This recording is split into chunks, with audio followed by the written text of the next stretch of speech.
everybody. This week on Up Your Alley, we've got two great recommendations. First, Jake recommended for me the playthrough on YouTube from ManlyBadassHero playing through the game Mouthwashing, and my recommendation for Jake, the Amazon original film Killer Heat, starring Shailene Woodley and Joseph Gordon-Levitt. We're going to talk about that, and we're also, we just got out of seeing Joker 2, Folie, Deux, so we're going to talk about that as well. Jake, anything to add? You ever think about your dreams? No. Okay, just that.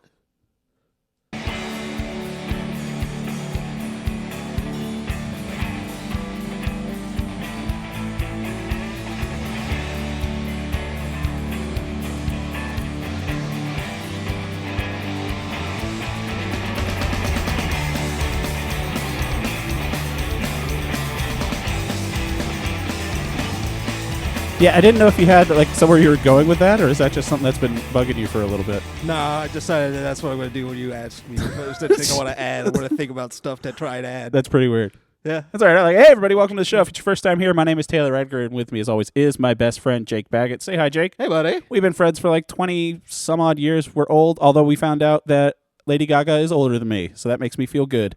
Because Jake thought she was younger than me. I did not. But she's not. I said that she was at least 5 years older than us. No, she's not 5 years older than me, but she's older than me. Yeah. And that's what's important. I knew that we were younger, but not by much. I know you don't watch college football, but like I watch college football, and it's like, oh, and this 19-year-old, I'm like, God dang it.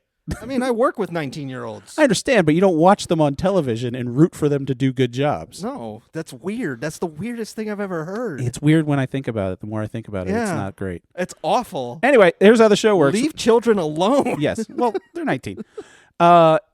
So here's how the show works. We recommend things to each other. We come back the next week and we talk about them and rate them on a scale of 1 to 3 based on how much the other person's recommendation was up our alleys. Like I said, Jake had me watch a playthrough of the game Mouthwashing from the YouTube channel ManlyBadassHero, and I had Jake watch the murder mystery detective story Killer Heat, available to stream now on Amazon. So we're going to do the show a little bit differently. Normally we catch up a little bit, and then we'll get into the reviews at the end. We're going to do the reviews first because, like I said, we both we watched it together. We just saw Joker Folie, Deux. Mm-hmm. And we want to talk about that. We want to go into spoilers. So we're going to do the recommendations up front, and then we'll let you know, hey, this is going to be big-time spoilers for Joker 2, so you could just stop listening and come back afterwards if you don't want anything spoiled for Joker. That way you don't have to worry about skipping around or all that. So I think that's a better idea. Okay. So let's get into the recs first. First, let's talk about my recommendation for Jake, Killer Heat. So this is based on a short novella, The Jealousy Man, and it is starring Joseph Gordon-Levitt, Shailene Woodley, and Richard Madden. It's available on Amazon. I recommended this to Jake because a while ago, Jake had me watch The Long Goodbye. Yeah. One of his favorite films. I believe what spurred that on is I said, there's no good film made after before 1999 or something. Yeah, I was pretty like aggressive with my date, but I said any movie made before that time was bad. Yeah. And Jake gave me The Long Goodbye, and I liked it a lot. And it's a great detective story. And I saw this on Amazon. It was being what are you giggling about? Something I want to say. Okay. This popped up on my Amazon. It's a Amazon original. This falls into the thing of movies that I think 15 years ago would have gone to theaters and done okay with word of mouth. But I think any movie that comes to theaters now has a lot of pressure put on it, something that we could talk about later. Yeah. But like we talked a couple weeks ago. Some movies cost $200 million to make. And you wonder why sometimes. And then you watch them, and then you're like, huh.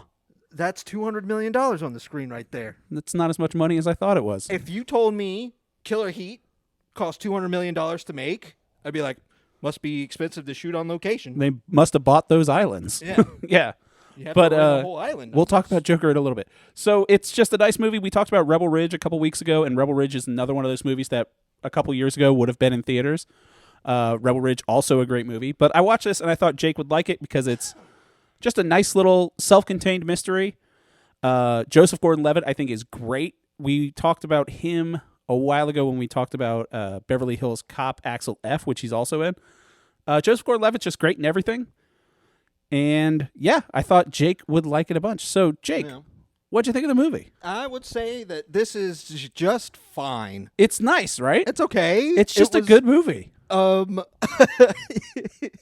His motivations. What I was thinking about saying is when you were like, "There's no good movies past 1999." I wanted to tell you, I guess there's no good movies after 2024.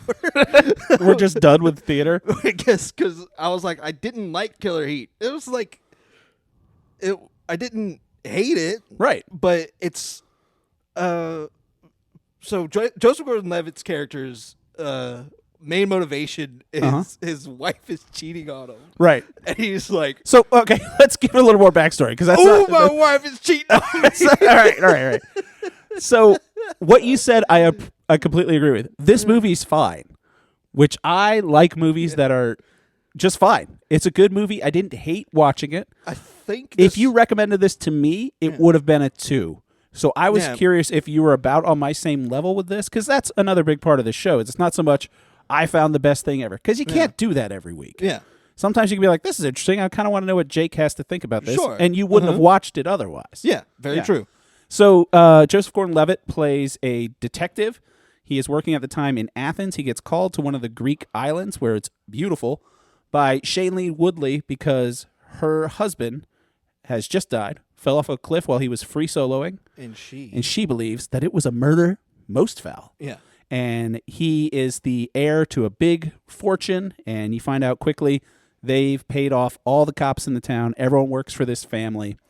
And his twin brother is kind of taking over the whole thing. So then there's intrigue where it goes on to everyone's pointing to the brother. Yeah.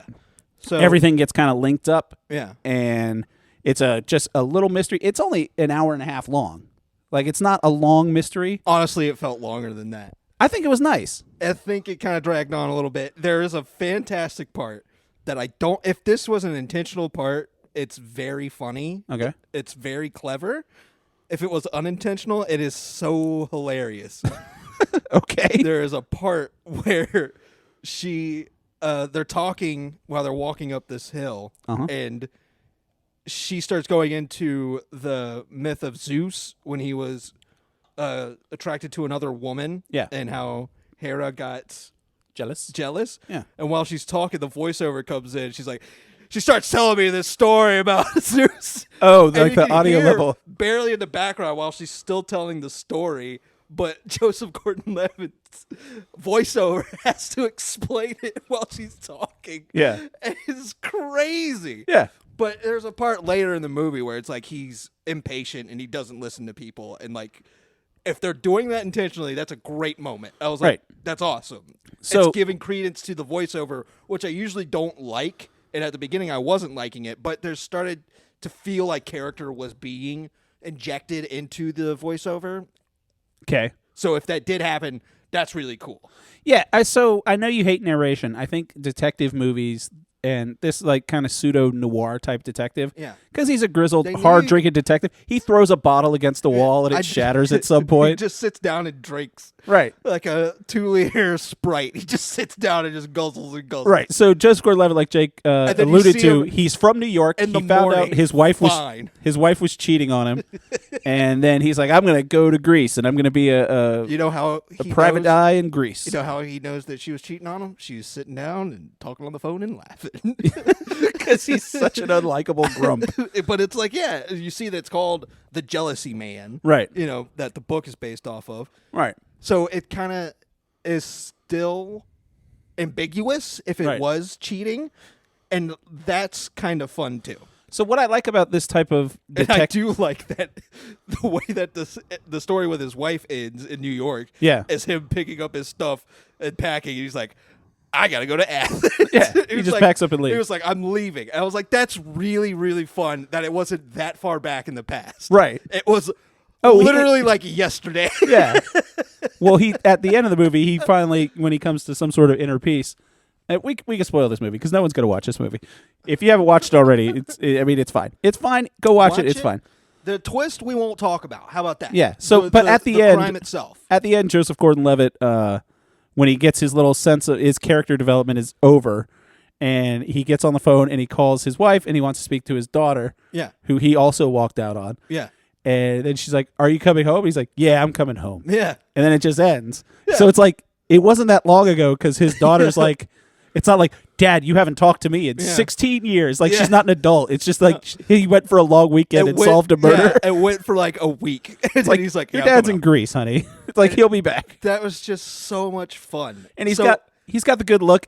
There's a running thing for this where he doesn't trust anyone wearing white pants, which I thought was funny. Like, he points out anybody in his like detective narration, which does fit really well in this type of movie. I love a detective. I would say I don't hate narration. I hate voiceover. Voiceover needs to be done well to create a good narration. But do you like the narration being the inner monologue of like one of the characters? Sometimes. Yeah. If it's something that feels like the character, but if the voiceover is like, "Oh, I was stinking mad," yeah. I was mad. It was like not trusting me to pick up what's going on in the movie. It's different than something that's trying to in a movie like establish the chain of events that led up to this moment, in the character's voice. Right, but I think in a movie like this, that's just one of the tropes that they play into. Yes, it does a good job. It's like horror movies have its trope. The noir detective, it's the what's the main guy that's in Maltese Falcon, that famous detective character? Humphrey Bogart. No, the character. It's like Sam something or something like that. I know what you're talking about. I don't know. I watched a couple of those movies in film analysis class 20 friggin' years ago. But Lady Gaga would have watched them 21 years ago because she's older than me, and that's important to me for some reason. I don't know why. But regardless, yeah, I think this movie was fun. It was good. It was fine. Yeah. It's shocking sometimes, the pacing. Yeah. Where some shit just kind of happens. A dude just gets shot and dies. Yep. And it's like... There's one thing that's very important to me in movies. Like, whoa, dearie me.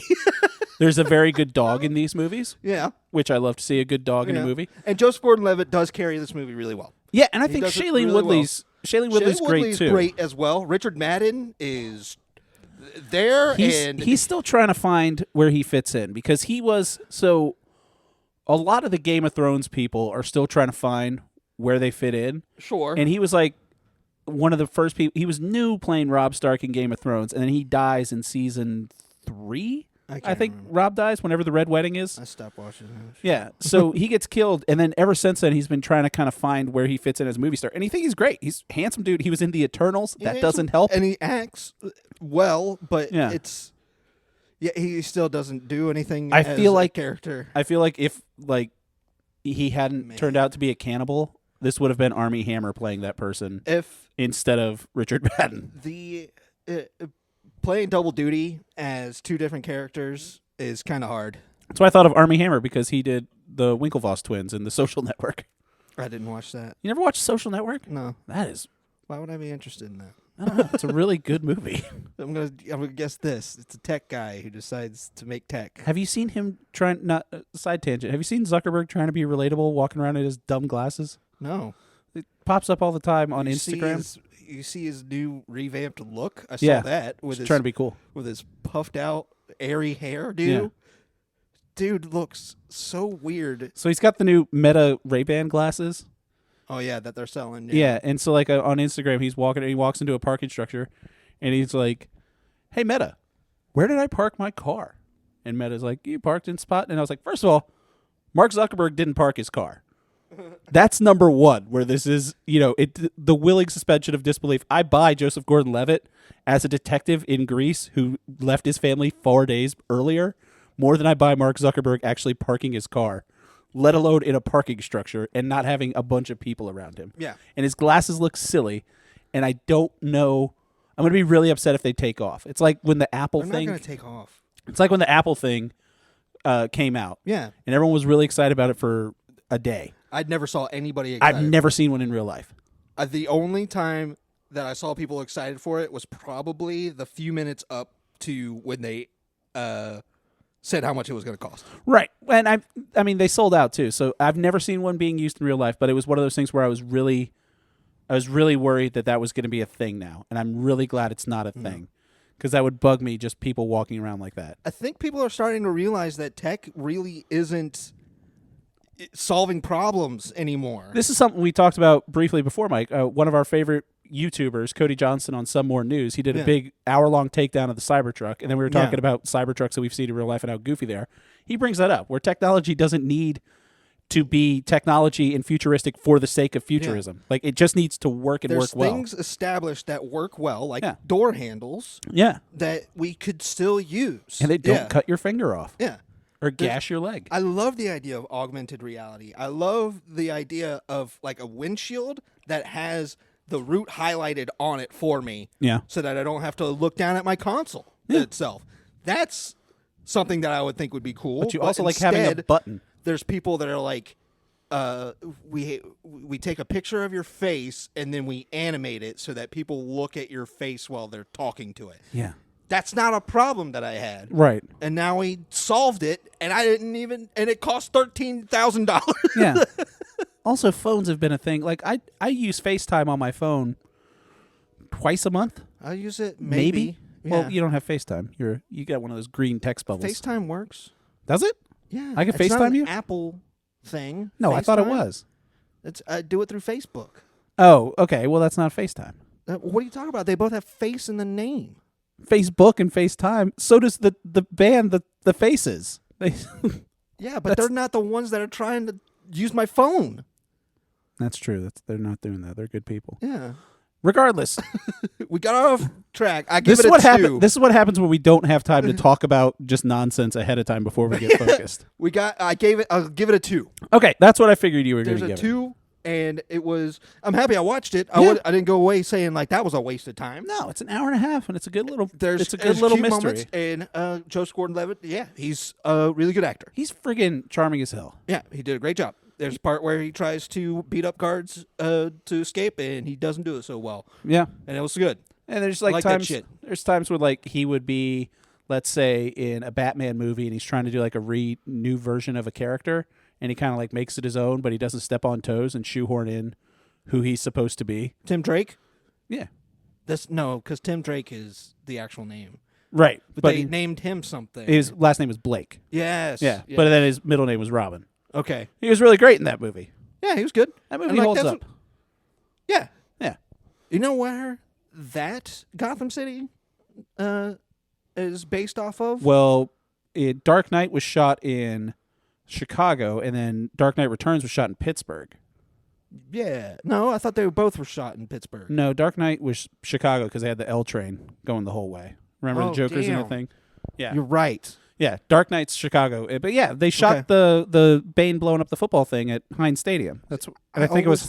Thought it was Detroit. No, I thought it was Heinz Ward. Was like, I think he was the actual football player that was running while it was blowing up. Yeah, Yeah. All right. and they were I'm wearing just black saying, and gold. I always thought Gotham was Detroit. Always thought. I'm pretty sure It's not. Frank Miller even said that he based his. Frank Miller says a lot of things. Yeah, but he also wrote Batman. He wrote some Batman. Exactly. And we accept that his Batman is a Batman. It's a Batman. It's not the definitive Batman. Exactly. We could talk about this later. Okay. Let's. All right. So yeah, Killer Heat gets a 2. It's on Amazon. It's Yeah. fun. It's Yeah. fun. If you want to watch like a movie and just pop some popcorn, watch a nice little hour and a half long movie that you'll afterwards say that was good. If you like Joseph Gordon-Levitt, you like mysteries, it's good. And Shailene Woodley and Richard Madden and there's someone else in this that was really good too. Oh, Babu Cisse? Yeah, he was good, but there's someone else that popped up. Regardless. All right. But yeah, great movie. Watch it. All right, let's talk about Jake's recommendation for me. Yep. The playthrough of Mouthwashing, Yes, sir. sequel to a game that you had me play earlier in this year. Yes. How Fish Are Made. Uh-huh. How Fish Is Made. How Fish is Made. Kind of the sequel to that. The next game from those developers. Yeah, and kind of a sequel. A little bit. They kind of relate them to each other. There's a bandaged up dude with the staring at you. with the demo. Yeah. Yeah. The demo came out to promote Mouthwashing. Yeah. So, yeah, Jake, I'm curious as to, 1, why you wanted me to do this, if it's part of your October thing, and 2, is there a reason that you had me watch a playthrough instead of playing the game? Because it's not a long game. The playthrough is like 2.5 hours. Yeah. So I could have played this game. Yeah. Two birds, one stone. That is a 2 birds, 1 stone. That's what it was. I wanted to talk about Mouthwashing. I wanted to see what you would think about their next endeavor into a video game. And I also wanted to introduce you into Manly Badass Hero, who is somebody that I watch to catch horror games a lot. I think he does a really good job with playthroughs. and if there's a moment where I find another game that I think you would be interested in, I might just get you to watch his playthrough of it to see what you think. When you had me play games, you had me play a couple games in a row. Yeah. When you had me play How Fish Is Made. Uh-huh. That's a quick game. That's like a 30-minute game. Yeah. I played through that one twice because there are 2 different endings. You had me also do a game called Anatomy. Yeah. Which I watched a playthrough of that, and I forget the guy whose playthrough I watched as well. That's and one I watched of my that favorites. after I played the game. Uh-huh. So you just had me watch the playthrough just to get a twofer. Well, I was wondering what you would think about a playthrough of a horror game, and also what you would think about Mouthwashing. So the story to this game is you're on a spaceship, and it starts out, and it's kind of a mystery as well, double mystery rec week. It's not quite, it's sort of a walking simulator from what I gathered. Like, I didn't play it, but it seems like there's a couple things where there's some more skill involved, but the rest of it's kind of some puzzles in there, but it's mostly trying to just act out the character. Yeah, it's a story you play through. Yeah. And you're on a spaceship, you're a delivery thing, it's a little Planet Express, you're just delivery men. And Pony Express. Well, no, Planet Express from but it's called the Pony Express. It's called the Pony Express. And ship gets hit by an asteroid at the very beginning. You take the autopilot off from your first-person perspective, and you crash the ship into the asteroid. Yep. And then it shows the captain, and he's burnt up. He's all bandaged up, and he's got one eye. And the game is what would you call it? It's kind of 16-bit-ish. I would say more PlayStation 1. Yeah, it looks older. Style. So like between 16 and 32. Low polygon. Yeah, I guess it's kind of closer to like Dark Forces, early Doom, like that kind of 3D. Further on, I would say PlayStation. A little further on. They use Dark specifically Forces was on PlayStation. They use specifically something called a PS1 modeler to model the characters. Oh, well, regardless, that's what it looks like. It's not hyper realistic, is what I was going for. It's going for a style, and that style is low. So then the game jumps back and forth through time, and it says like 2 months before the crash, 2 weeks, and then it's like this many months after the crash. And then further on, like the time keeps jumping around, kind of like another game you had me play, Return to the Obra Dinn, which kind of played with narration and time way like that. I think Obra Dinn did it a little more successfully. But I will say I can't really say too much to how it feels to play this game because I didn't play it. Mm-hmm. That's also something I think worked for your advantage in this rec. Because I'll say this. I do think if I had just played this game, it would have been a 1. This is what I'm saying. Well, this is exactly why I wanted you to... Right. Because I wanted you to play How Fish Is Made, because that game, you can't really mess it up, and it's pretty straightforward what it's doing. 2-minute song in the middle of it for no reason whatsoever that I enjoyed thoroughly. That song is the reason that we're all living. Yeah, but it's fun. So, like, it's everything. That song is the most important part of the game. And sometimes when you just start singing for no reason at all, sometimes it has good effect. Sometimes it really takes you out of whatever's going on. Sometimes it's trying to establish that these are the happy moments, but also he's trying to say that you shouldn't be singing. Right. But it's also a quest of mental health, and I don't know if that's good commentary, and I don't even know if that is commentary that they want to go for when they're doing songs. And we're talking about how fish is made. Just that. We're not talking about anything else. So this game, when I was watching it, when I was playing it, so did you play this game or did you? Okay. When I was Steam Deck, Steam. Yeah. I saw that there was more nuance, more decisions that you just have to like work through. Yeah. And I didn't think that would be as engaging to you as it would be just the story and how the story plays out through video game. Right, because like with Return of the Obra Dinn, as much as I like that game, once you figured out kind of the core mechanic, I did kind of speed through it. I didn't spend much time dilly-dallying. I'm like, all right, got to go here, solve this, go here, solve that. I kind of knew how to play the game. Exactly. The gimmick of it starts to just be routine, where the mystery starts being the big draw. Right. And that's... Which Obra Dinn's mystery drew me in. Obra Dinn is so awesome. It's a good game. Best games. It's a good game. And I thought that this gameplay would be more frustrating to you than it would be rewarding. Just boring. I mean, I'd put it... Yes. The gameplay is a little bit closer to... to... stuff that he cuts out, when he's playing. Because there's parts where there is a fail state, and if you don't understand, it will take you a little while. It will grow frustration. That's fair. You know what I mean? Speaking about side tangent, because we didn't get a chance to talk about this, and it's not related to Joker. Have you played New Zelda yet? No, not yet. I played it. It's good. It looks great. It's not grabbing me as much as Breath of the Wild and Tears of the Kingdom did. Sure. Could be the first Zelda I played was 3D Zelda. Ocarina of Time was the first Zelda I played. I never played the SNES Zeldas. Link to the Past? And I never... No. Well, I mean, I've played them. They weren't my first exposure to Zelda. Oh, you've already played them, though. My first exposure to Zelda was Ocarina of Time. Was Ocarina of Time. Okay. So it's always been 3D Zelda. I didn't play the remake of Link's Awakening. Okay. And I mean, it's fun. It's a good game. The puzzles are fun. The mechanics are great. But it wasn't something that I like sat down and played all the way through. I'm not finished with it yet, but I go back to it.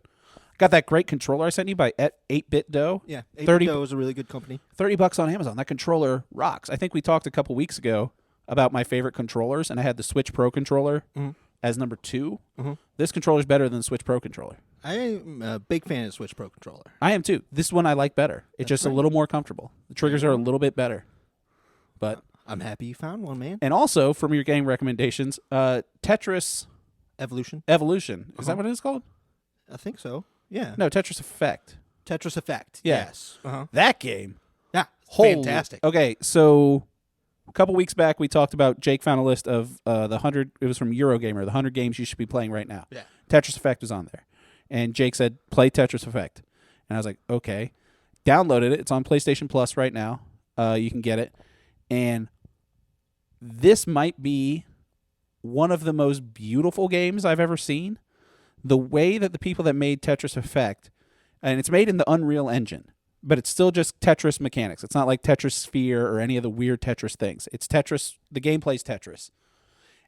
But the way every level has different music, different background images, something like that. If you were someone that does drugs, do drugs and play this game. The first time I played this, I played it without volume.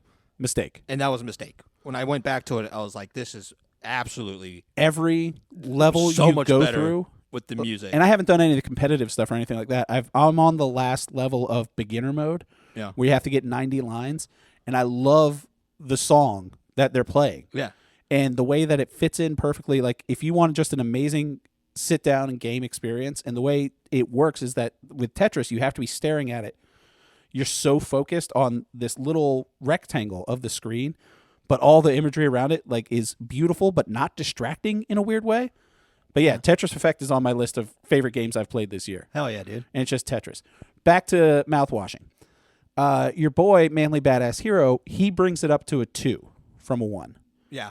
Yeah. That's what I thought. The game, so smart of you to recommend this, because if you had just recommended the game, it would have been... dare you interrogate me? It would have been I know what I'm doing. No, that's why I asked. I know. I didn't know if you were just like, I didn't think you would like the game. No. But like picking him, because a bunch of people do playthroughs of this game. Yes. It's a thing about horror games, and I think this type of game lends itself really well to a let's play, or like watching someone play it, because you get the story. Yes. And it's fine. It's not like watching someone play through Elden Ring, where the person gets to cater the game experience to themselves. Right. You're just watching someone narrate an experience. Yes. It's kind of a weird way of like an audiobook. It's like that person gets to put...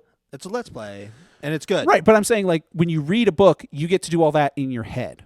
When you listen to an audiobook, like when we talked about the audiobook of This Is How You Lose the Time War, the actors that were in that put their own, expression into the piece. Yes. So someone like Manly Badass Hero, I see that. Good comparison. he gets to put his expression into this game. I'm happy you picked up on that, because that's something that I really appreciate about Manly is how he starts to play the character. Right, and it's not like and it's not overbearing, and he's not like trying to create his own character. He's just trying to say, like, this is how I'm reacting, but I'm making it this character that's reacting. It's not like a let's play like watching someone stream on Twitch. We're like, what do you think, chat? Yeah. Like, what's going on here? It's just him. He's a very interesting guy, and I actually watched him play another game. I forget what it's called, but it's people show up at your house, and it's the apocalypse, and you have to decide whether you're going to let them into your house or not.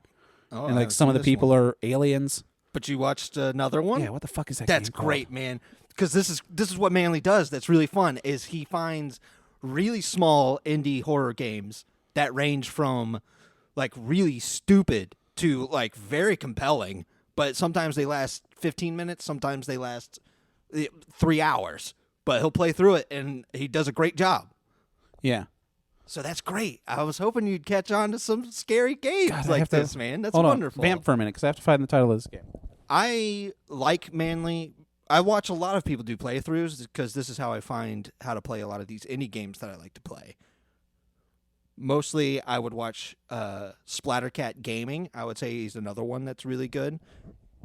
He plays a half hour of a bunch of different indie games, but he doesn't focus on horror or like a complete playthrough. The game's called No, I'm Not a Human. Oh, I haven't even heard of it. Play No, I'm Not a Human. So there's a couple different things. Basically, the whole point of that game is it's like an apocalypse, and it's like, hey, people are going to show up at your door. Here's how you find out if they're a visitor or not. And it's kind of a little bit of Cloverfield Lane vibes, where you're in your house and you're like, we're not letting anybody in. But you have to decide whether to let people in or not. And it's just kind of a point-and-click thing. But he talks his way through the decisions that you have to make in that game. So even a game with different endings and different choices, the way he does it is great. Yeah. So this is what I was hoping. I was hoping that he would somehow inject into your algorithm a little bit. Yeah, he did. Because now you'll see something that's interesting. Because I like the way that he titles his things, too. Yeah. Because it's not usually just like, video game playthrough. He's just like, your neighbors are here. Don't worry. I'm not scared. I'm not scared. And you're like, what are you talking about? Right. I think that's fun, too. So he brings it up to it, too. That's great. Mouthwashing was fine. The story was okay. I think Mouthwashing is brilliant. Yeah. I am very excited about, what are they called? Weird Organ. Yeah. I'm excited to see where they're going next. They already said that they had a very successful launch, and they're already thinking about the next game, and they said, we want to go really weird with our next one. Right on. I wish them all the best. I For really sure. like their creativity with this game. We didn't talk about the game enough. I would say they play Well, with I didn't the want to give mechanics. too much of the game away. Well, like, the thing it's that I wanted to interesting. say is they play with their own mechanics a lot really well. Yeah. Where down to like even the way that they tell you the times. It was like this is 4 weeks ago, 4 weeks since the crash, 4 weeks before the crash. Right. It starts changing to 9 days till judgment, and you're like, what is Yeah, that? it about? gets And aggressive. sometimes things start popping up and they don't make sense anymore, and it's like, what is that all about? No, and it has a little bit of a Shining vibe too, where you're Yeah. kind of an unreliable, and you jump back and forth between the captain and the guy that you control after the Jimmy? crash. Yeah, Right. the guy who starts acting captain. Right. Yeah. After the crash, and you jump back and forth, and so it's two narrators like that. Yeah, the storytelling is good. It's just Yes. not my thing. Yeah. Nothing about it. I'm not saying it's crap. I'm not saying anything like that. It's just not my thing. I didn't think it would be your thing. That's why I just wanted you to see that where this company was going. Sorry, I got a burp.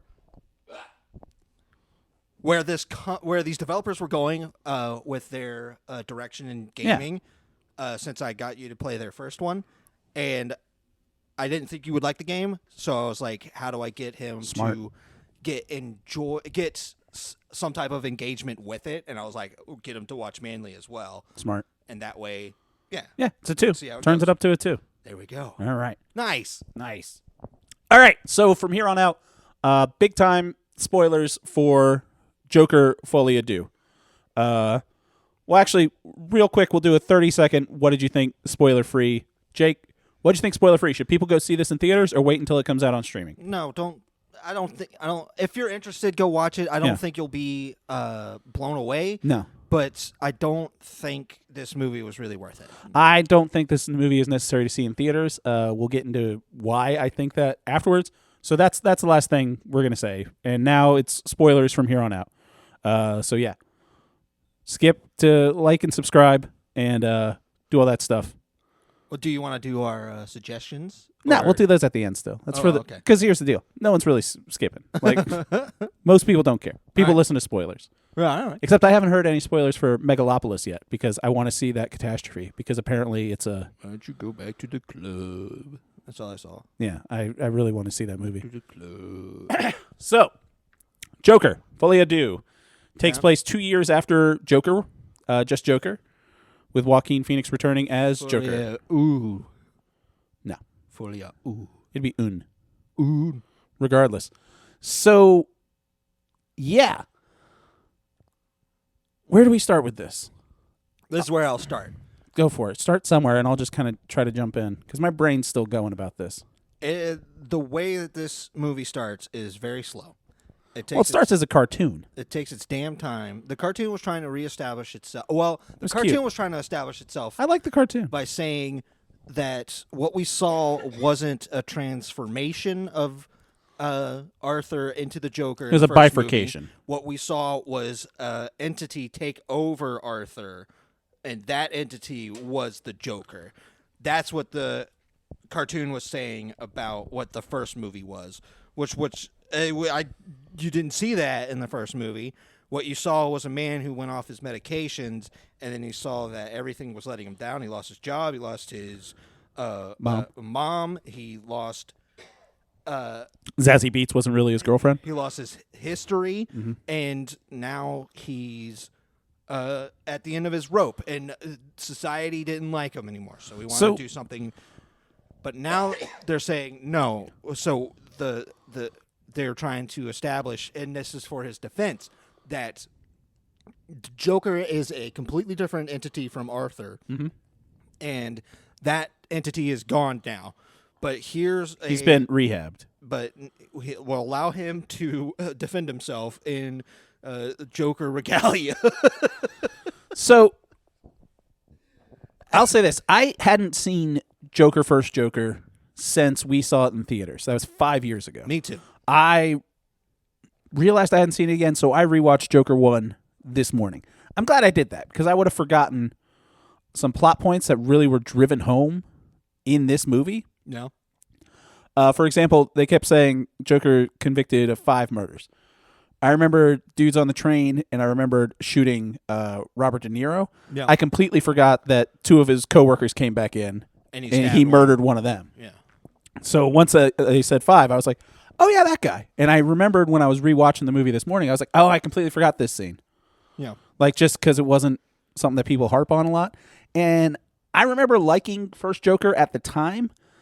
There's a lot of people that think too much of this character.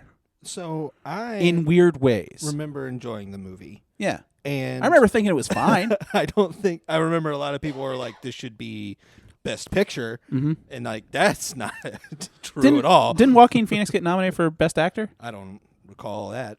Yeah. But I thought the movie was fine. I thought the movie was a little on the nose. First Joker. Yes.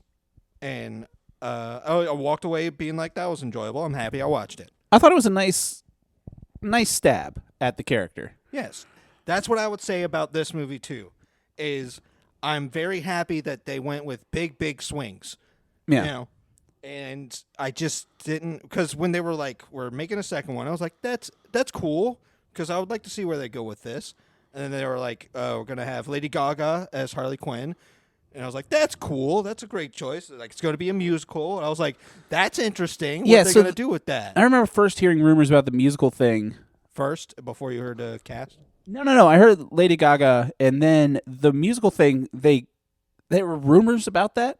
And I remember them coming out, like, I guess once they started filming it again, post-COVID, where there's some people on set be like, yeah, this is a musical. And everyone's like, no, it's not a musical. There might be a musical thing, but they're like, no, this is it's a musical. Yeah. It's a jukebox musical where they sing songs that have already been out, but it's a musical. So I think that's going to piss some people off, but I think it was a choice. I don't think it was used to great effect. It was a choice implemented in a way that's confounding to me. Right. Because if you want, because you can do a song where, you know, everybody's involved in it, or because it felt like Arthur would break into a song, but then in the first song that they established that Arthur goes into a song, people watch him, but it's actually in his head. Yeah. And it's not really happening that way. But then sometimes, like, he saw the guard break into a song. Brendan Gleeson, who I thought Brendan Gleeson was great. Brendan Gleeson plays a guard in Arkham. Yeah. Also, I like the fact that what's his name? Steve Coogan. Yeah. He's in this as an interviewer, and he puts on an American accent. Brendan Gleeson, he's the only Irish person in Arkham, which kind of works because he's an Irish cop, essentially. But I love it's like, oh, he doesn't even have to try to do an accent. When you get Brendan Gleeson, it's like, yeah, he's Banshees of Inisherin. That's how he talks. That's how he's. That movie. Did you watch that movie? We talked about it on the show. Good. I made you watch that movie. You did? Yeah. I love that movie. Yeah. Oh, Joaquin Phoenix won Best Actor for Joker. There you go. And I would say he's a great actor. Yeah. And I would say that this is a wonderful character. He goes for it. But I would say that this one was very boring to watch. Yeah, I mean, when we were sitting there and they would start singing again, the courtroom stuff I liked. It should have been more of that. The thing was, they downplayed that this is a courtroom drama. Mm-hmm. It's mostly about taking place in a courtroom. With Assistant District Attorney Harvey Dent. Yeah, you were very excited about that. So I love Harvey Dent as a character. Fist pumping when he saw that Harvey Dent. I love Harvey Dent as a character. He's always been one of my favorites. Sure, but there's a new Batman coming out, a comic, and apparently the story of it is that he's been rehabilitated, but they're two separate people, Harvey and Two-Face, and Harvey and Two-Face are practicing law, but they take different clients. So it's like Harvey takes down on their luck like Matt Murdock clients, and then Two-Face is like Better Call Saul. Okay. But they're both operating at different times, so you don't know who's defending you, if it's going to be Harvey or Two-Face. That's kind of an interesting idea. It's a character that I would... Okay, so here's the thing. It's 2 episodes in, but you haven't watched Penguin, have you? No, but it looks Penguin is incredible. Yeah. Penguin is... And that's Colin Farrell as the Matt Reeves Batman. I think seeing 2 episodes of Penguin and then seeing this for Joker, I'm like, this isn't as good as Penguin. And I think watching the first 2 episodes of Penguin and how good Penguin is, I'm like, I don't care about this Joker. I don't care about this dissertation on the character because it's not my favorite. And I know art's like subjective and everything like that. My favorite Joker, there's a book that came out, I don't know, a couple years ago by Jeff Johns. It's called 3 Jokers. Did you ever read it? No. So in 3 Jokers, it's a comic book. It kind of changed it retconned some of the Joker stuff, and it was that there actually are 3 different people all acting as the Joker, and they're the criminal, the clown, and the comedian, and they're all like different aspects of his personality. So you have like the criminal Joker, who's the criminal mastermind, like he plans everything out, all the way. Then there's the clown, who's just the agent of chaos, and so you get to pick that different thing. I don't like sad Joker. Yeah. I like Joker, and the reason the first one didn't really click with me either is I'm not a huge fan either of Joker as just the agent of chaos like the Heath Ledger Joker. I like the obsessed Joker that only serves as the foil to Batman. Mark Hamill Joker. Mark Hamill Joker is my favorite Joker. And that only works when there's a Batman. You know what I mean? You can't just have one side of a coin. It doesn't work as well for me. Okay. That's why, even someone like Jared Leto's Joker, which was horrible in Suicide Squad, because Batman wasn't there. But then there's a scene in the director's cut of Justice League where, him and Ben Affleck weren't there on the same day. But I'm like, that's when I can actually see what they were going for with that character. It wasn't good, but I'm like, oh, now I see what you're doing, because it's not a story about Joker and Harley. Like, I think they kind of flipped the Harley relationship on this, where they made Joker kind of the subservient one to Harley. Yeah. And because Harley was a rich girl. It felt really weird because it was like she was a crazy person, but she wasn't. Women just take advantage of men.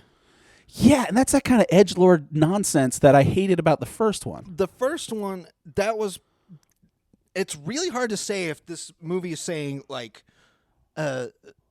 anything? Well, yeah, anything. Anything of any relevance? It's like anybody with mental health issues can't really see themselves in this movie because it's not a good representation of that in either form. Right. Because Lady Gaga is also somebody who's... her thing is like she's manipulative. Right, so the Harley in this is like manipulative. Exactly what you're saying. She can take advantage of Arthur. Right. And like... the reason he became Joker again is because she comes by and she's like, hey, you need to stop taking your meds. I'm in love with you. Right. So he does, and now he's the Joker again because the beginning of the movie is establishing he's He's subservient. He's taking his meds. Because he's got his lawyer. He's listening to his lawyer. Catherine Keener, who's also fantastic in this movie. I love Catherine Keener in anything she does. She's great as his lawyer. 40-year-old virgin. Yeah, fantastic in that movie, too. And then she comes along and says, you can't trust your lawyer. Right. And the lawyer's like, no, she's a liar. She's not from your neighborhood. Right. She's rich. Her dad's not dead. Because Harley's been lying to Arthur about it. She checked herself into Arkham voluntarily to get close to him. Which I hope this isn't true.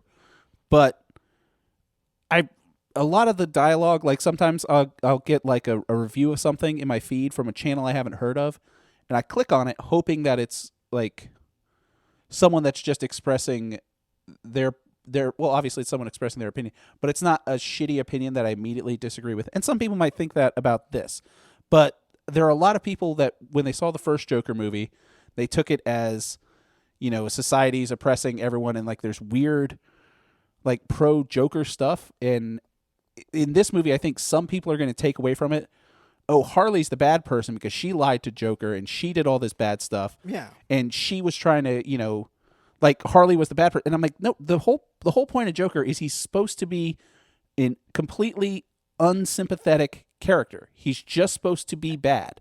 He's supposed to be kind of funny sometimes. It felt like you were trying to find the line between pity and sympathy. He's not supposed to be a pitiful character. But this movie, it feels like he's supposed to be a pitiful character. Right, which is why I don't relate to it. Why, and I'm fine if that's your take on Joker. Like I said, cool big swings. Right, and I think this could have been a great movie, a great pair of movies, if it just wasn't the Joker. Like, I get sometimes you have to put asses in the seats. It's not the Joker. Okay, so yeah, but first of all, another big thing that I had, we got into a somewhat of an argument in the theater, is they have Gotham City in New York. It's not. No, I don't think Gotham City's in New Jersey. But it's also Gotham City is not New Jersey. Gotham City is Gotham City. It's not a real place. Right, but so there it is. It's in New Jersey, which is why another reason why the Penguin works so good. Dark Knight was in Pennsylvania. No, it was in Gotham City, which is in New Jersey. It was all shot in Chicago. Yeah, I know, but I'm just saying it's not a real place. Okay. Okay.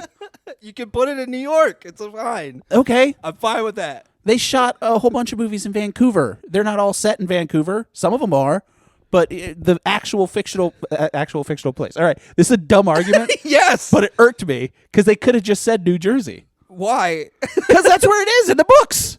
To pretend like they said New Jersey. So that goes to my whole thing. This didn't have to be Joker. It didn't have to be. I mean, to sell it, yes, it did. You know what I mean? I guess, but don't you think Joaquin Phoenix's performance as just a mentally ill person? It was fucking Taxi Driver. It could have just been a taxi driver. I don't think it would have been. Travis Bickle wasn't a comic book character. I don't think it would have been that interesting at all. Honestly. I think if they had made the movie, the clown motif is, and the comedy of it is a part of it. Well, I think they could have said, "Oh, he's like a more sympathetic." If you had just made that, people would have said, "Oh, he's a more sympathetic Joker." He doesn't have to be Joker. I'm just saying that character for me. I understand it's just my opinion. That character for me is supposed to be unsympathetic. I'm a part of. You can do whatever you want with characters. I understand, and I'm just saying why it didn't click with me. And I've never made a movie. I've never written a Batman story. Yeah. But that's why if I had read this in a comic book, I would be like, I don't know if I agree with that characterization. And I can see that. The reason I don't agree with it is because it's just meandering, mostly. It is that. And you could change the characterization like they did. Sometimes it's good. Perfect example, changing a villain completely. In Batman and Robin, they made Bane like a brainless Frankenstein monster, which is not what Bane is in the comic. Bane's a smart guy. But you remember in Batman and Robin when you thought that was a good choice? No, that was a bad choice. Oh. They changed Penguin, like they changed his name. His name's Oz Cobb in the Penguin series instead of Oswald Cobblepot. And they did that, and he's like he's from poor area of Gotham City. He's just a street guy trying to get up. He's not from a rich, wealthy family. I think that works. I think the Danny DeVito style Penguin, where he comes from a rich family, is fine. Also in Gotham, that was a different good version of the Penguin. Gotham, the TV series. But this change of the Penguin, who it is as a character, they kind of make it work. I don't think this works when you change the essence of who Joker is as a character this way. One character of this stays perfectly true to himself the whole time. Harvey fucking Dent. He's a DA, and what happens? What did I say when he shows up, Jake? Yeah, he's gonna lose his face. I said if he gets two-faced in this, I'm gonna give it a 3. Yeah. I go back on that promise because he does get blown up and he does get two-faced. The movie can't help itself with its own references. I guess to itself and to its own inspiration. Although Bruce Wayne did not show up in this like he did in the first one. No. Bruce and Alfred. Which is a good choice, I would say. I do remember seeing that. I think when we saw the movie at first and they showed Thomas Wayne, you said in the theater, you're like, we're going to see the pearls flying in slow motion again. And we did when Batman's parents get killed and the pearls fly off. Because you can't help it. You know what I mean? But that's the thing. You give such reverence to so many things, like Harvey Dent getting blown up, like the pearls in slow motion. But they go to the stairs at least 4 or 5 times in this movie. Yeah, and those stairs, apparently, like people that actually live there in New York are just like, we can't even fucking use these stairs anymore because there's a bunch of dildos on Instagram trying to make Joker dances. It's wild that that's a big thing that came from that movie. Yeah. Is that he danced down those stairs, which was a fun scene in the movie, I'm not going to lie. But it's also, like, I don't understand how it's relevant to how important it is to Joker as a character. Yeah. So it just felt like, remember the stairs. Remember the stairs. And it was like... Remember how fun that was that one time? Yeah. I would say we already watched a good Joker movie, and that's the People's Joker, and I really liked her interpretation of the Joker. Okay, yeah. Oh, shit. I completely fucking forgot. Yeah. Changed a lot of the character in that. Yeah. Obviously, for, partially legal reasons. She did her own thing, and, like, she combined Harley Quinn and Joker, and Harley Quinn the Joker. Jared Leto Joker, and a little bit Joaquin Phoenix Joker, and a little bit Heath Ledger Joker is a Joker amalgam, which plays into that story, because that story is about taking a bunch of different personalities and figure out who you really are, and when it comes down to it. Yeah. People's Joker worked great. I think People's Joker is the best Joker movie I've seen this year. I would have to say it's probably the best Joker movie. Well, there's 3. Oh, yeah. Yeah, it might be better than first Joker. Yeah, it's definitely better than the first Joker. I don't think it's better than Batman Mask of the... Or what's the one where Joker comes back? Return of the Joker. Return of the Joker. That's the one. Batman Beyond. Return of the Joker. What's the one where Joker... What's the Star Wars movie where the Jedi come back? Is this that movie about the babies that are geniuses? No idea what I'm talking about. But yeah. I think... Did you know what WB is doing? With this? No. They're making another Batman thing. It's about... Brave and the Bold. No, they're making a Dick Grayson and... no, it's Jason Todd and Tim Drake and, like, their friendship. It's called Boy Wonder, I believe. Huh. And it's going to be a multimedia thing. It's going to have cartoons. It's going to have puppets. It's going to have live action. I believe they watched The People's Joker, and they were like, oh, she could do that. I could do that, too. I could do it better. What era of Jason Todd? I have no clue. You would imagine if Tim Drake's there, it's Red Hood Jason Todd. They could do whatever they want. Yeah. So I'm thinking that they're just going to be, like, same age stuff. So speaking of Jason Todd, that's my Joker. Death in the Family, when Joker just mercilessly kills Robin with a crowbar. This is a good point, because the only reason Joker did that is because the audience wanted it. Yes, but I'm just saying that characterization, that wasn't out of character for him. Like, in the story, if the audience had voted to save, which, if people don't know, there is a 1-800 number that says, is Jason Todd going to die or not? He was all tied up by the Joker, and the Joker had a crowbar over his head. And everyone's like, yeah, fucking beats the kill shit that out guy. Of Jason Todd. Leaves the warehouse, blows up the warehouse. Call this number if you want him to live. Call this number if you want him to die. Right, and everyone wanted him to die. Jason Todd's But dead. if they had voted for Jason Todd, like, because I think they leaked at some point the artwork for what would happen if people had voted the other way, and I think that was kind of turned into a little bit of something after Hush came out, and like once Red Hood came back in as a character in the canon, and it wasn't that Joker was just like, okay, I guess you get to live. It's Batman shows up and saves him. Yeah. Like, I mean, he's not going to live because the Joker was going to let him live. Jason Todd just dies. Yeah. Right. Joker was going to kill him. Or, like, Jason Todd's just like, oh, he just barely hung on, Batman. We got him. And I don't want the criticism of this movie to be that, I don't know. that it wasn't as good as the first one because of how they changed the character. Because I don't think they changed the character of Joker so much. I just don't like this version of the Joker. There just wasn't much that was happening that I cared about.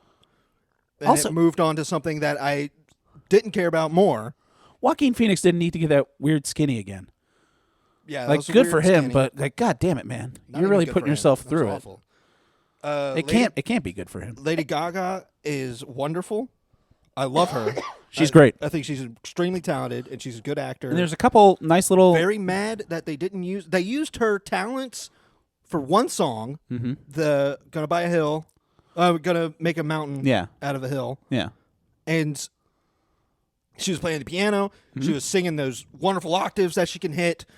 And it's about it was one song that I was like, this is great, and I'm having a fun time. She's crazy talented. And I'm understanding what's happening here. It's at a celebration, and it's just, this song is saying, we're happy. And I was like, that's fun. Good. All the other songs just feel confusing and just like not even implemented. Right. Like, it just feels like songs to be songs. This also carried over from the first movie, cameos by stand-up comedians who I enjoy. The first movie had Gary Goldman and Sam Morrill in it, like actually doing comedy. This, with a prison guard that gets him to sign the book, is Tim Dillon, comedian and podcaster. I don't like that guy. You don't like Tim Dillon? He's a Trumper. No, he's an idiot. He's a big Trumper. He's an idiot. Yeah. Yeah. So no. It's a character. Good luck to him. Yeah. I don't. I'm glad I'm not recommending his new thing on Netflix for you, which was a disappointment to me. You're telling me a guy who's stuck and disconnected from society cannot make good jokes about it no more? No. It's not a stand-up thing. It was actually kind of an interesting idea when he said he was doing it, because he got approached by Netflix to see what he wanted to do, and he wanted to do like an old school like Jerry Springer show where you just bring people in. It's like, oh, I'm going to tell my wife that I lost $200,000 in NFTs. Oh. Yeah. We want to do a talk show. Yeah, but like an old school like 90s talk show that we grew up with, where it's just like crazy people confessing to people in front of an audience. I see. Good idea. Execution wasn't great. It was only like 45 minutes long. I thought it was going to be like a series, but I mean, it's fine. Oh, and also, did you watch the Ellen DeGeneres special? No. No. I'm not going to. You should. There's no reason to. It wasn't worse than Joker. It was worse than Joker too. There's no interest in that. Yeah. She's not an interesting person to me. So, big takeaway at the end. Joker goes back to prison after Harley says she doesn't want to be Harley anymore. He doesn't want to be Joker anymore. He doesn't want to be Joker anymore. I was never not Arthur. Right. It was all like, fake. Which is like understood. Right. But it's also like not understood, because they show a motif in this where every time he bends back and blows smoke in the air, that's when the Joker's taken over, baby. Right. But there's a beautiful shot when he's in a jail cell and he's smoking a cigarette, and it plays on that because he blows his smoke right into Harley's mouth. Yeah. And I'm like, that's a great shot. Yeah, and there are parts of this movie where I'm like, this is a cool idea, but it's just not a great follow through. That's why I would say when we left, I said that there's a heartbeat of a masterpiece here. Mm-hmm. But it's just, I don't think Todd Phillips has it in him. I think it's because I think he's up his ass about comedy. I think that's what I got back from watching this and the first Joker.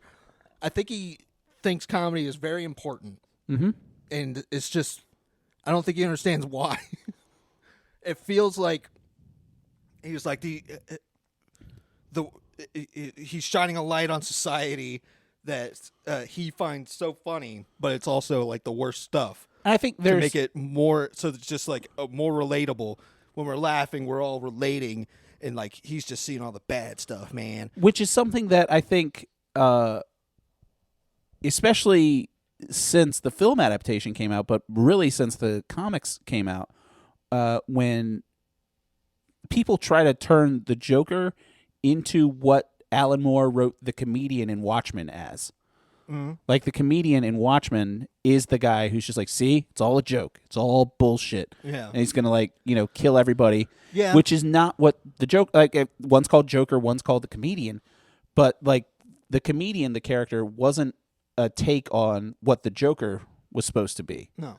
You know what I mean? Yeah. Like, the Joker, in some in some backgrounds he was a stand-up comedian. Some of them he's not.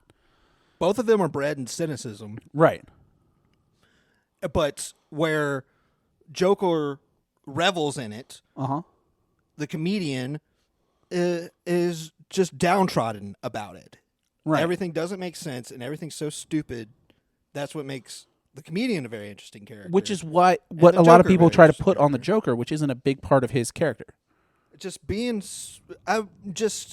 exploring character is fine. Right. But it's just the execution wasn't done in a way that felt satisfying. Yeah, and I think in the Matt Reeves Batman movie, the way they did Riddler as well, like that was pretty true to some of the modern interpretations of Riddler. He's not the super genius that he was before. He was kind of a weird internet troll dude, but that take on that character as to think what would the Riddler be like in this world, I think worked really well. Yeah. But I just don't think you need to change the character that much just for the sake of changing the character when it doesn't really make sense. Also, here's something else that bugged me about this movie that I have to look up. Another thing. Hold on. What? When was the answering machine invented? In 1935, Oh, fuck me. Thornton developed a machine to record voice messages from the caller. What the hell is that? The Joker leaves Harley a message, and it's like set in the 70s. We're and not going to go back and not talk about what that voice was. it was Siri. Siri isn't English.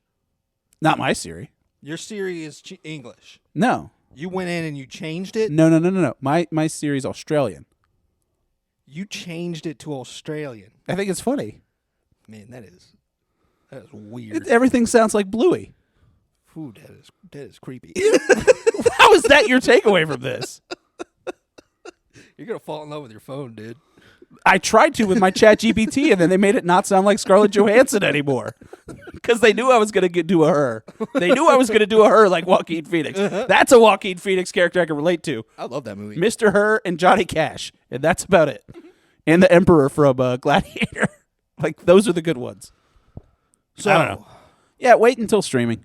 I would say wait till streaming. Oh, the ending. We got to talk about what we think is going to happen. I called the ending of this movie in the after last movie. The end of the last movie. So this movie ends with Arthur walking. Brendan Gleeson says, you got a visitor, and he leaves, and a guy comes up to him, a prisoner that we've seen a couple times, just like kind of watching him. Never really have much of an interaction between the two, but he just always kind of cuts to this dude. Dude comes up to him. He's like, Arthur, I got a joke for you. Tells him a joke.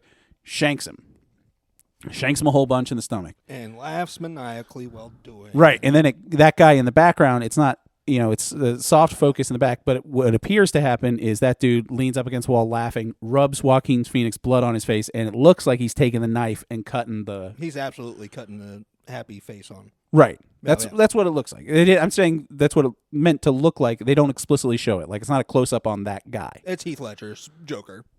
I don't think it's Heath Ledger's Joker. It probably isn't, but I like it in my head that that's Heath Ledger's Joker. I think the good thing about Heath Ledger's Joker is you didn't know how he got those scars. Now we do. Right. I hope Todd Phillips comes out and he's like, no, this is how he got his scars. I think Matt Reeves would like that because then he could do his own thing and not have to think that this Joker is connected to whatever he's going to do with Joker. It's already not connected. I understand. But I'm saying Barry Kagan's the Joker in that, but I'm saying these two can be completely separated more. Yeah. And, of course, they've got a new Batman movie coming out anyway. My favorite part of this movie, Yeah. the trailer for Sinners. Oh, yeah. I've not even heard of this movie. I haven't heard of it. It looks cool. Yeah. It does. Michael B. Jordan with a Southern accent. Mm-hmm. Some kind of weird, like, what would you say, like 1930s aesthetic? And they're in, like, a barn? It's definitely 1930s, yes. Yeah. And it's like, sounds like there's monsters. Yeah. But it looks cool. Like it's a vampire thing or something. I am in. Yeah, I'm on board for that. It's the first time I've ever seen the trailer for that. Yeah. And usually I'm pretty up on trailers. All the other trailers were doing the same shtick that I hate. Oh, something we talked about with trailers. So there's a trailer for Wicked. And they're kind of doing what Joker did, try to hide the fact that this is a musical because they don't show anybody singing. And I think I in get Wicked. it, because if you're a musical fan, right, you already know Wicked. I don't think there's anyone that has any interest in going to see this movie that is going just because it's Wizard of Oz. Because if you're that big of a fan that you're going to go out and see any Oz-related movie, you know about Wicked. There's got to be. There's no one that's a Wizard of Oz fan that's just like, they made a musical? I think that there's 10 people out there that just watch trailers, don't think about Wizard of Oz, don't think about musicals. Yeah. And then they see this, and they're like, that looks like a movie. I can do that. And then they do that. Why does your fictional moviegoer have a weirder accent than my Siri? This is my Siri, and I'm in love with it. That's why. Go ahead. But all the others are just did seem interesting. We watched for Thunderbolts. Yeah, it looks good. I was there. Looks fine. Didn't say anything about anything that's happening. No, it's not supposed to. It's going to be fine. You could go ahead and tell me what your story is. No, because they don't want to do it because it's called Thunderbolts, but Harrison Ford is playing Thunderbolt Ross in Captain America Brave New World. That's coming out before that, so they can't give too much away because it's probably going to dovetail quickly into that. Man, Marvel. Yeah. We had a good 12 years, buddy. I mean, they did some shit. We did an awesome job.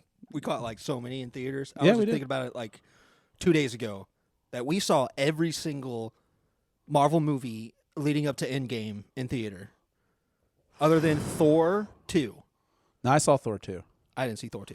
I saw that on a date, and I had to explain a lot. It wasn't fun. No, it wasn't a great movie either. All right, so, yeah, that's going to be the end of Joker. Yeah. But you called... Oh, we never said what you actually called. We got sidetracked. So after we saw first Joker, you said he's not real Joker. He's going to... He inspires the real Joker. Which is what we probably is going to happen. You think they'll make another one, or you think they... No, it's they're done. Yeah. James Gunn's here now. Yeah. He said, get this shit out of here. Big Daddy James Gunn. Well, he's still letting Matt Reeves do Matt Reeves stuff. Yeah, that's just because not related. Matt Reeves was already knee-deep in a good movie. And also, yeah, that you need to watch Penguin. Penguin's great. It honestly looks really cool. It's great. I haven't done it because I don't care for television. I understand. You need to watch this, though. So many things just want to be like, could you please just stare at the screen longer? You need to watch it. Please just stare. I know it's just a half hour of content and we stretch it out to 3 hours, but please don't watch anything else. I know. And I'm like, Agatha All tired of Along it. is on, too. That's fine. Catherine Hahn is so pretty. It's destroying me. And she's crazy talented, too. And also, they brought in, name-dropped someone for the first time in the MCU. Star-Lord. No, he had 3 movies made where he was the main What? character. Yeah. Whole thing. James Gunn did him. Whoa! I know. You're the guy like that didn't know Wicked was a musical. Wait. James Gunn made Marvel movies? Is it Dazzler? No, it's one of the witches when they're talking about setting up a puzzle box for what's going to happen in a later season.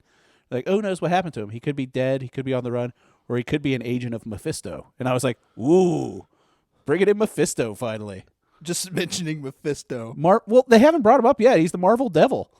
I like Mephisto. He's So do just I. straight up the devil. Right. Well, legally it's not. It's like how Marvel couldn't say Mafia for a while, so all their underground villains were in the Magia. Like, back in the 70s, you couldn't say, this is the devil in this comic. They're like, no, he's Mephisto. It's not the devil. He's just red and has horns sometimes and trades people's souls for deals. He's not the devil, though. Don't get all satanic panic on us. Damn. But yeah, he's the devil. Hell yeah. Yeah. All right. Anything else to There add you about go. Joker? I'm happy it's over. I'm glad we did this at the end. I really don't feel like talking anymore. That movie just kind of took it all out of me. It just was entirely confusing. I don't think it's going to The make a lot whole of experience. I don't think it's going to make a lot of money either. Well, First one made $1 billion. that's crazy. This ain't making $1 billion. They said it made $140,000 so far. $140,000. $140 million. It just made that much money. Yeah. All right. So, yeah, thank you, everybody, for listening to the show. Let's figure out what we're going to be talking about next week. Jake, what you got for me? I saw it was streaming. I can't remember where it's streaming anymore. But you got a movie to watch, buddy. Hold on. Let me pull up Just Watch. Okay, pull up Just Watch. And you're going to find out what movie. Okay. Because it's going to be another horror movie. All right. This one's So we are doing fun. all horror for... I'm going to try and keep it horror, but I Yeah. might get bored because there's other stuff that I'm doing that I think you might be into, but I'm trying. All right. But this movie is one that shot up in my list as being fantastic. It is called Blood Diner. Is this the 1987 movie? It's the 1987 movie Blood Diner. On Just Watch, it literally says Blood Diner is not available for streaming. Well, I have it for you, so you can Okay. watch it. So you got a copy of Blood Diner. Yes, sir. Synopsis: Two cannibalistic brothers kill various young women to make their flesh part of a new special dish. So is it like a Sweeney Todd situation? No, they're trying to get human flesh to make a feast for Lemuria so that they could bring their dead uncle back. Huh. Yeah. It's wonderful. Okay. 1987's Blood Diner. This is very strange because the film I have recommended for you, which is available for streaming now, is set in 1986. So it's going to be a very 80s retro week next week. Jake, guess what I watched this week? Movie. That was delightful. What? And set in 1986. Available to stream now. You can rent it on Amazon, Apple TV, wherever you want. The new film by writer-director Kevin Smith, the 4:30 movie. Oh, wonderful. It's available to stream now. Cool. I have to tell you this. Yeah? It's a fucking delight. That's great. I'm hearing good things, honestly. And I don't care for Kevin Smith movies as much these days. No. But you don't like Jay and Silent Bob. I do love Jay and Silent Bob. Well, you're not like, oh, Jay and Silent Bob reboot. Let's go see that right away. I'm not feeling that. Right. It was good. Jay and Silent Bob reboot. So this is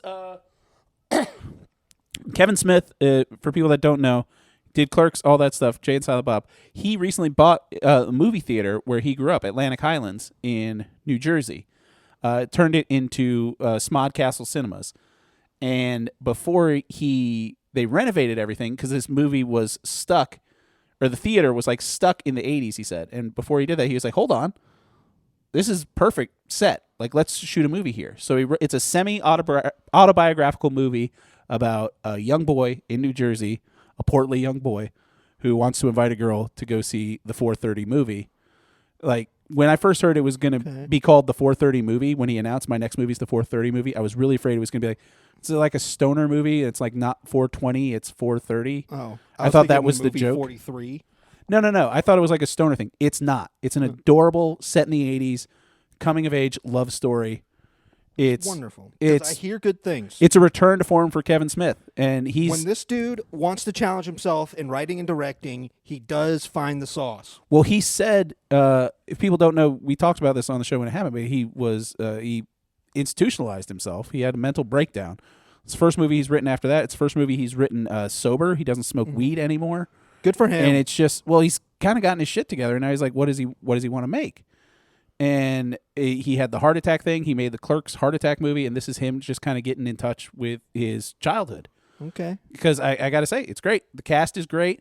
Ken Jeong's in it, and then you have all your standard Kevin Smith cameos. Great. Your Jason Mewes, Justin Longs, Rosario Dawson, Kate Micucci is in it playing somebody's mom. Jason Lee. It's a great movie. I'm honestly looking forward to it. Yeah, so Jake's going to watch the 4:30 movie. I'm going to watch Blood Diner. Thank you to our buddy's brother Bill for giving us the audio for our theme song. Thank you to our buddy Jimmy for editing all the stuff. Jake, thanks for having me over. Love you, buddy. I love you, buddy. Bye.